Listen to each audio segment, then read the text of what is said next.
ओम नमो भगवते वासुदेवाय नमो। जय श्रीकृष्ण, राधे राधे।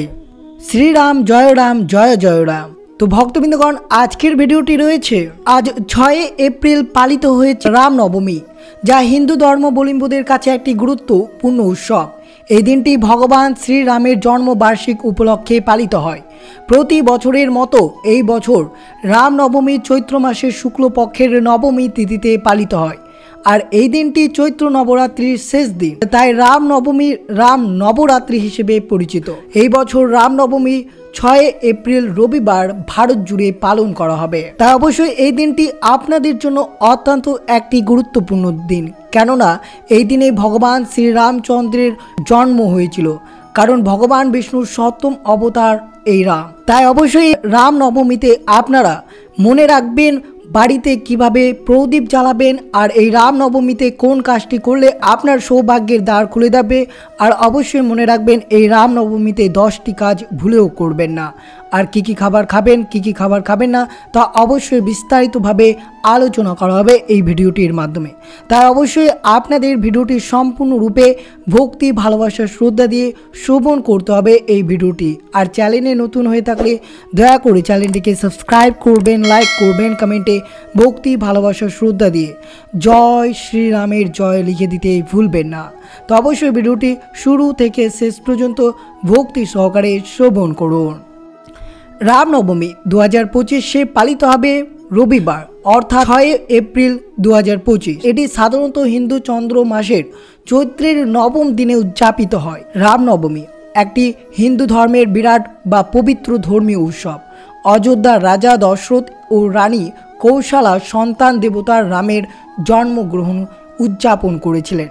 রাম বিষ্ণুর সপ্তম অবতার, ভগবান বিষ্ণুর মানবীয় রূপের প্রাচীনতম অবতার। এই পবিত্র দিনে শুক্লপক্ষের নবম দিনে পড়ে হিন্দু পঞ্জিকার চৈত্র মাসের নবম দিন। এই কারণে রামনবমী উৎসবে উপবাস ও পুজো অত্যন্ত শুভ ও ফলদায়ক বলে মনে করা হয়। এই দিনটি নবরাত্রির নবম দিন, তাই এই দিনে উপবাস উপাসনা করলে অত্যন্ত শুভ ফল পাওয়া যায়। এই দিনে ভগবান রামের পুজো করা হয়, জপ এবং নিয়ম অনুসারে উপবাস করা উচিত। রামনবমীর দিনে ভক্তি ভরে শ্রীরামের পুজো অবশ্যই করুন। এই শুভ দিনে পুজোর সময় শ্রীরামচন্দ্র কৃপালু ভজনম পাঠ করুন, এতে আপনার সমস্ত দুঃখ, কষ্ট, বাধা বিঘ্ন দূর হয়ে যাবে। এই দিন যদি আপনি সম্পূর্ণ হনুমান চল্লিশা পাঠ করতে পারেন, তাহলে ভগবান রাম ও হনুমানের আশীর্বাদ পাওয়া যায়। এই দিন হনুমান চল্লিশা পাঠ করলে মনের সব ইচ্ছে পূরণ হয়ে যাবে, বাধা বিঘ্ন দূর হয়ে যাবে। এছাড়াও এই বিশেষ দিনে রামায়ণ বা রামচরিতা মানুষ পাঠ করতে পারেন। এর ফলে পুণ্য লাভ হয়, জীবনের সমস্ত খারাপ সময় কেটে যাবে। রাম নাম জপ করলে মানসিক শক্তি বৃদ্ধি হয় বলে ধর্মীয় বিশ্বাস। তাই রামনবমীর দিনে ভক্তি ভরে রাম নাম জপ করুন, বিপদ থেকে মুক্ত পাবেন।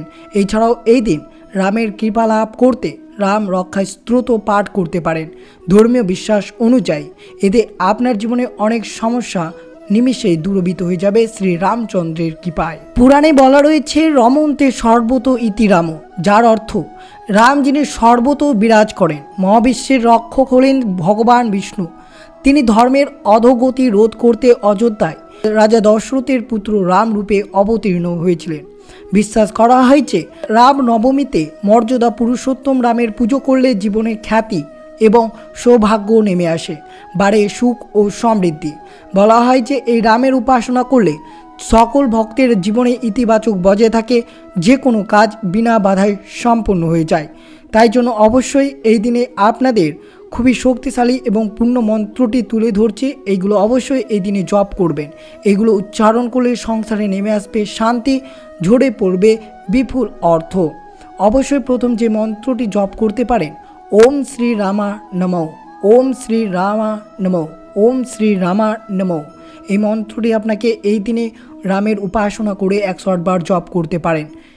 এছাড়াও শ্রীরাম জয় রাম জয় জয় রাম, শ্রীরাম জয় রাম জয় জয় রাম, এই মন্ত্রটিও পাঠ করতে পারেন। 3 নম্বর মন্ত্রটি রয়েছে ওম দশরথায় বিদ্মহে সীতা বল্লভায় ধীমহি তন্নো রাম প্রচোদয়াৎ। ওম দশরথ বিদ্মহে সীতা বল্লভায় ধীমহি তন্নো রাম প্রচোদয়াৎ। এই মন্ত্রটিও আপনাকে ভক্তি ভরে 108 বার জপ করতে হবে। এই সমস্ত মন্ত্র রামনবমীতে যদি পাঠ করতে পারেন তাহলে জীবনে সমস্ত নেতিবাচক এনার্জি নষ্ট হয়ে যাবে এবং তার মনে শান্তি অক্ষুণ্ণ রাখে এবং সমস্ত কাজে উদ্বেগ ও অবসাদ দূর করে এবং ভগবান শ্রীরামচন্দ্রের আশীর্বাদ সেই ব্যক্তির উপর বর্ষিত পড়বে।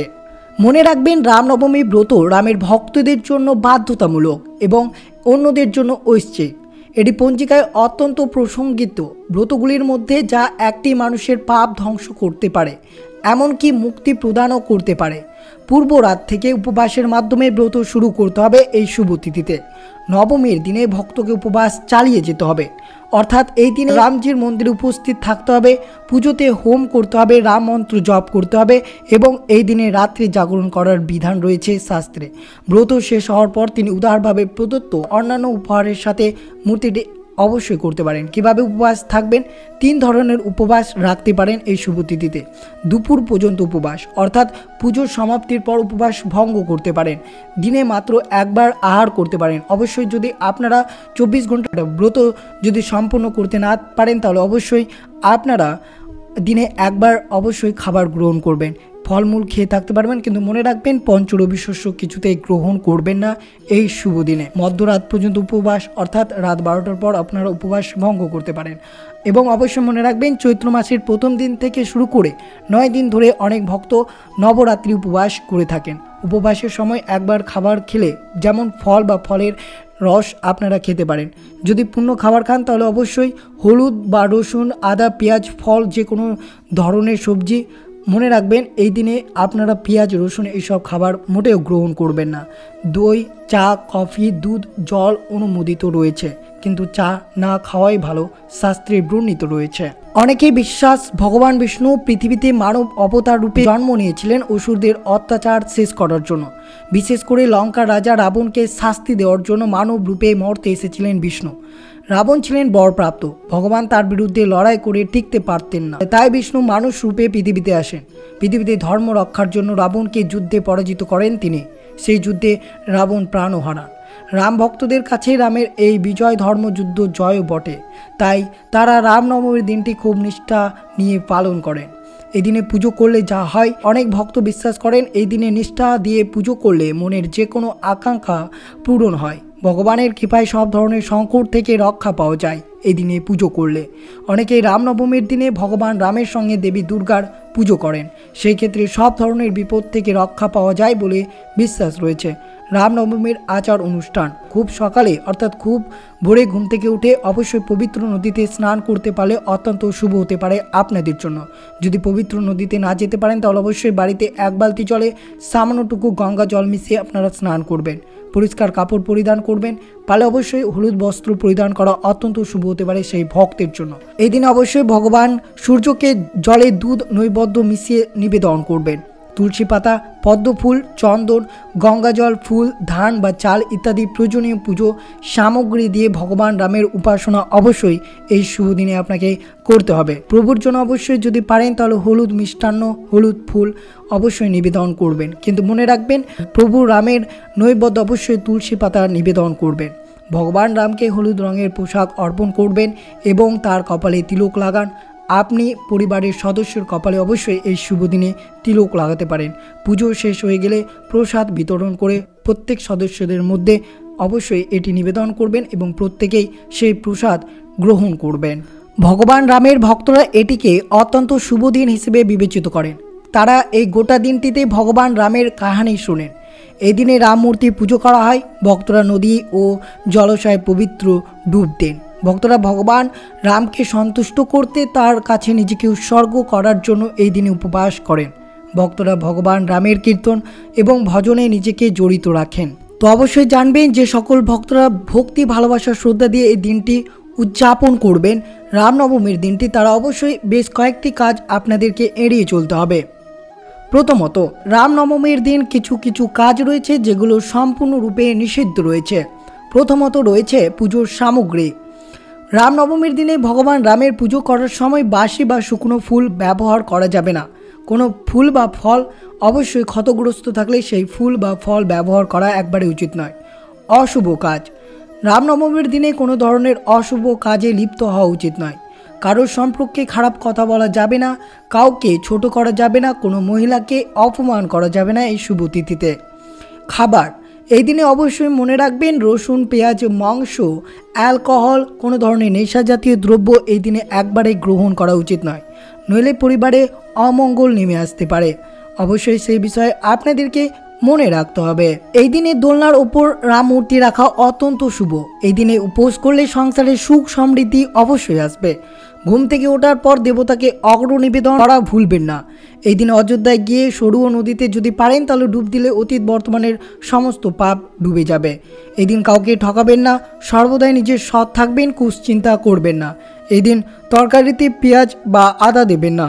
এই দিন মনে রাখবেন এই দিনে চুল দাড়ি মোটেও কাটা শুভ নয়, তা অবশ্যই সতর্ক থাকবেন এই কয়েকটি কাজ থেকে। আর এই রামনবমীর দিনে যদি রাম ভক্তরা শ্রীরামের আশীর্বাদ পেতে অবশ্যই কি কি কাজ করবেন তা অবশ্যই শ্রবণ করবেন। প্রথমত রয়েছে অবশ্যই রামচরিত মানস পাঠ করবেন বা শ্রবণ করবেন। যদি জীবনের চলমান দুঃখ ঝামেলা এবং সমস্যা থেকে মুক্ত পেতে অনেক ব্যবস্থা নেওয়া হয়, এটা বিশ্বাস করা হয় যে রামনবমীর দিনে কিছু বিশেষ ব্যবস্থা গ্রহণ করলে জীবনে সুখ ও সমৃদ্ধি বজায় থাকে। তো অবশ্যই জানবেন নবমীর দিনে একটি লাল কাপড়ে 11টি গোমতী চক্র, 11টি কড়ি, 11টি লবঙ্গ এবং 11টি বাতাসা বেঁধে দেবী লক্ষ্মী এবং ভগবান রামকে সেই কাপড়ের পুঁটলি উৎসর্গ করবেন। পুজোর সময় একটি পাত্রে জল নেবেন এবং 108 বার রাম রক্ষা মন্ত্র জপ করবেন। এটি করলে ব্যক্তির আর্থিক লাভে উন্নতি হয়। দ্বিতীয় ক্রিয়াকলাপ, অবশ্যই পরিবারে সুখ সমৃদ্ধি বজায় রাখতে আপনারা অবশ্যই রামের দরবার ছবির সামনে ঘি বা তেলের প্রদীপ অবশ্যই জ্বালানো উচিত। এই সময় শ্রীরাম জয় জয় রাম এই 108 বার মন্ত্রটি অবশ্যই জপ করবেন। তৃতীয়, সন্তান লাভের প্রতিকার, যদি কোনো ভক্তের সন্তান লাভ হয় না তাহলে অবশ্যই রামনবমীর দিনে একটি নারিকেল নেবে, তারপর সেই নারিকেলটি একটি লাল কাপড়ে মুড়িয়ে মা সীতাকে উৎসর্গ করবেন।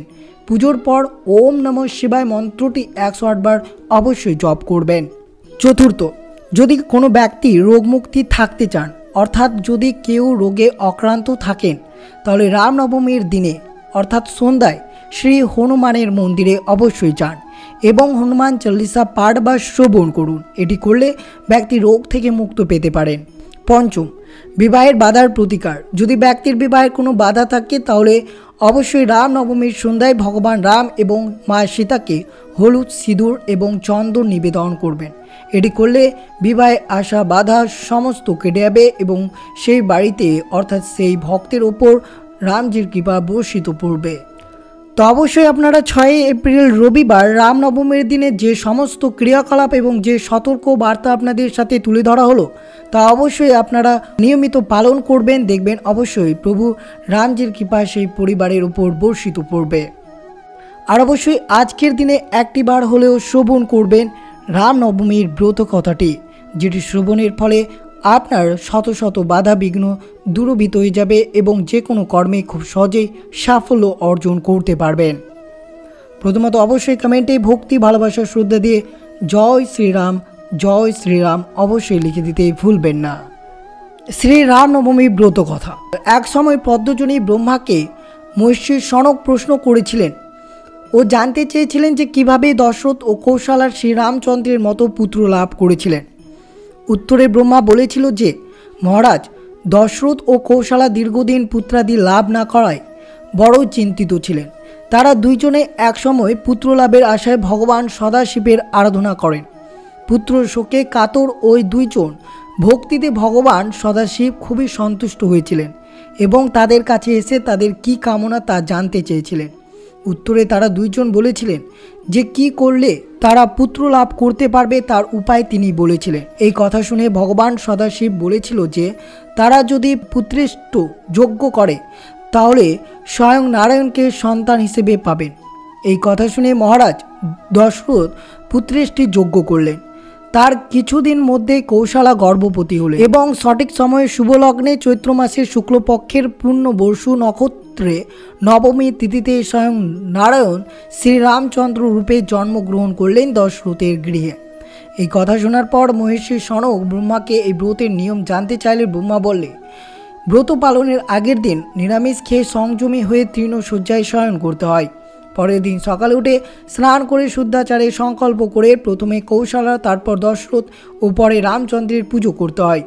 পাদ্য অর্থ দিয়ে পুজো করে পুষ্পাঞ্জলি দিয়ে সেদিন অষ্টম প্রহর অর্থাৎ অষ্টবিধি পুজো করতে হয় এবং ব্রত কথা শুনে রাত্রি অতিবাহিত করতে হয়। আবার পরের দিন সকালে স্নান করে বিধিমতো শ্রীরামচন্দ্রের পুজো করতে হয় এবং ব্রাহ্মণকে দক্ষিণা দিয়ে খাওয়াতে হয়। তারপরে নিজে পালন করে ব্রত শেষ করতে হয়। এই ব্রত কথা শুনলে রোগী রোগমুক্ত হয়, দরিদ্র ধনবান এবং পুত্রহীনরা পুত্রবতী হয়। ওই শ্রীরামনবমীর দিন রামচন্দ্রকে প্রণামে যে কোনো কাজ করলে সুফল মিলে। এই তিথিতে উপোস করে রাত্রি জাগরণে তর্পণ করলে ব্রহ্মলোকের প্রাপ্তি ঘটে। রামচন্দ্রকে উদ্দেশ্য করে ইষ্টমন্ত্র জপ করতে মন্ত্রের পুনশ্চরণ হয়। দশমীর দিন ব্রাহ্মণদের যাওয়াতে বা দক্ষিণা দিতে হয়। ব্রতের ফল এই ব্রত পালনে শ্রীরামচন্দ্র সন্তুষ্ট হয়ে ব্রতের মনোবাসনা পূর্ণ করেন। এই ব্রত পালন করলে দুর্বিষহ গর্ভ যন্ত্রণা ভোগ করতে হয় না। এই রামনবমীর দিন রামচন্দ্রকে স্মরণ করে যে কাজ করা হয় তা সর্বাঙ্গনী সুসম্পন্ন সফল হয়ে থাকে। এই ব্রতটি অতি পূর্ণ একটি ব্রত। এই ব্রত পালনে মহাপুণ্যি হয়। অবশ্যই আপনারা শ্রী রামনবমীর ব্রত কথা শ্রবণ করলেন। এবার অবশ্যই যদি পারেন শ্রীরামচন্দ্রের প্রণাম মন্ত্রটি আমার সাথে জপ করুন। ওং রামায় রামচন্দ্রায় রাম ভদ্রায় বেদৌষে রঘুনাথায় নাথায় সীতায় পতে নমঃ। ওং রামায় রামচন্দ্রায় রাম ভদ্রায় বেদৌষে রঘুনাথায় নাথায় সীতায় পতে নমঃ। অবশ্যই আপনারা মন্ত্রটি জপ করলেন।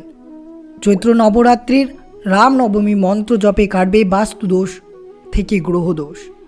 অবশ্যই আপনারা এই শুভ মুহূর্তে ভগবান রামকে ধ্যান করার সময় শ্রীরামচন্দ্র কৃপালু ভজমান হরায় ভাব দারুণম এই প্রশংসায় ভগবান শ্রীরামের পুজো করবেন।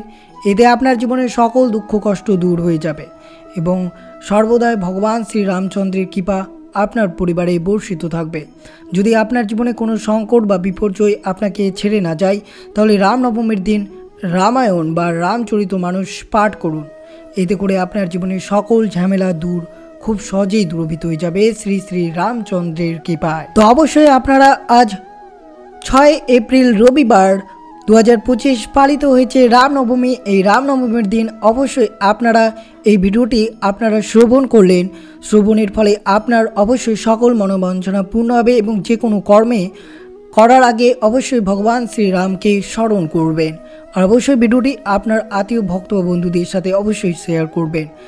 তো ভিডিওটি যদি ভালো লেগে থাকে অবশ্যই চ্যানেলটিকে সাবস্ক্রাইব করবেন, লাইক করবেন, কমেন্টে ভক্তি ভালোবাসা শ্রদ্ধা দিয়ে জয় শ্রীরামচন্দ্রের জয় লিখে দিতে ভুলবেন না। তো সুস্থ থাকবেন, সতর্ক থাকবেন। জয় শ্রীকৃষ্ণ। রাধে রাধে।